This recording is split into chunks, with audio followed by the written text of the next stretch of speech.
Si un chat partage notre vie, on connaît peut-être ce nom un peu barbare, la gingivostomatite chronique féline. C'est, sans exagérer, l'une des affections les plus tenaces et les plus démoralisantes. Et aujourd'hui, on va décortiquer pourquoi. Oui, frustrante, c'est vraiment le mot. Parce que bien souvent, les traitements donnent l'impression d'être de simples rustines. Ça soulage un temps, puis ça revient, parfois ça ne marche même pas du tout. On se retrouve alors dans une sorte d'impasse vraiment douloureuse pour le chat et pour nous. Voilà à quoi ça ressemble en vrai. Pour beaucoup de chats, c'est ça le quotidien. Une inflammation sévère, chronique. Ce n'est pas juste un petit problème de dents, c'est une maladie qui ronge leur confort de vie. Alors, la grande question, c'est pourquoi? Pourquoi est-ce si compliqué à soigner? Pour le savoir, il va falloir regarder ailleurs que dans la bouche. On va adopter une approche un peu différente, celle de la médecine fonctionnelle, qui cherche la cause de la cause. Et tout part de cette idée, une idée fondamentale qui change vraiment la perspective. La bouche ne serait que le reflet de ce qui se passe bien plus bas, dans l'intestin. Ça suggère que la clé de l'énigme ne se trouve pas du tout là où on a l'habitude de la chercher.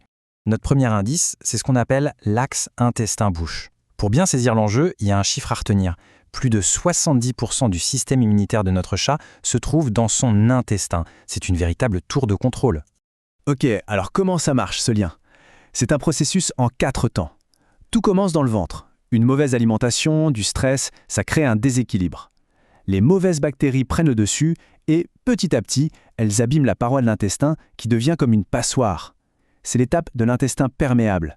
Et à travers cette passoire, des toxines s'échappent dans le sang, voyagent dans tout le corps et vont se fixer dans la bouche où elles déclenchent l'inflammation. Ce n'est donc pas juste une théorie, c'est une connexion bien réelle, physique.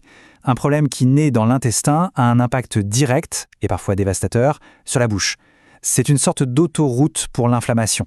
Et qui sont ces fameuses toxines? Cet ennemi invisible. On les appelle les lipopolysaccharides, ou LPS. En gros, ce sont des morceaux de bactéries qui, une fois dans le sang, agissent comme des allumettes. Elles vont mettre le feu au système immunitaire qui se trouve dans la bouche. Là, on touche un point essentiel. Si un intestin qui va mal est la cause, pourquoi certains chats sont si durement touchés alors que d'autres s'en sortent sans problème? Ce n'est pas juste. Qu'est-ce qui fait la différence? C'est là qu'intervient notre deuxième indice, une idée vraiment éclairante. La théorie du double impact. Elle nous aide à comprendre cette variabilité d'un chat à l'autre. En fait, c'est assez simple. Il faut imaginer 2 temps. Le premier impact, c'est le pistolet chargé. Certains chats ont des faiblesses de base, une prédisposition génétique ou des virus qu'ils ont attrapés par le passé. Bref, leur système immunitaire buccal est déjà à cran sur le qui-vive. Et le deuxième impact, c'est ce qui appuie sur la gâchette. Les facteurs comme ces fameuses toxines LPS qui arrivent de l'intestin. La meilleure image, c'est celle d'un volcan. Le terrain sensible du chat, c'est un volcan endormi. Et les toxines LPS qui débarquent, c'est l'éclair qui vient frapper le sommet et qui déclenche une éruption. Une éruption immunitaire catastrophique directement dans la bûche. Mais ce n'est pas fini. Quand l'axe intestin-bouche et cette théorie du double impact se combinent, ça ne fait pas que s'additionner. Non, ça crée quelque chose de bien pire, un véritable cercle vicieux.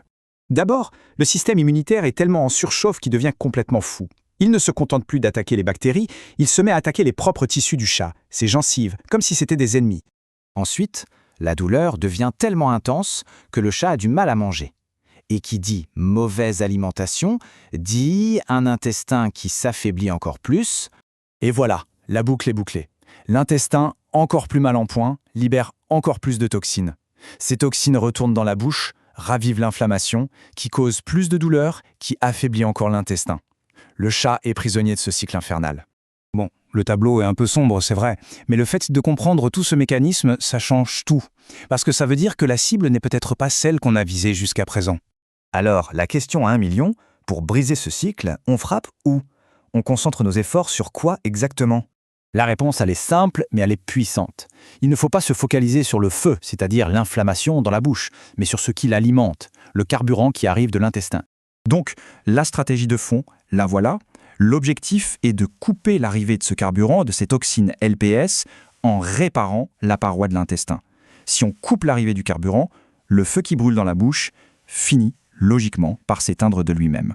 Le système immunitaire peut enfin se calmer. Finalement, s'il y a une chose à retenir, c'est celle-ci. Une bouche enflammée, ce n'est pas juste un problème de bouche, c'est un signal d'alarme, un signe visible et douloureux que, à l'intérieur, les défenses sont tombées. C'est un appel à l'aide qui vient des profondeurs de l'organisme.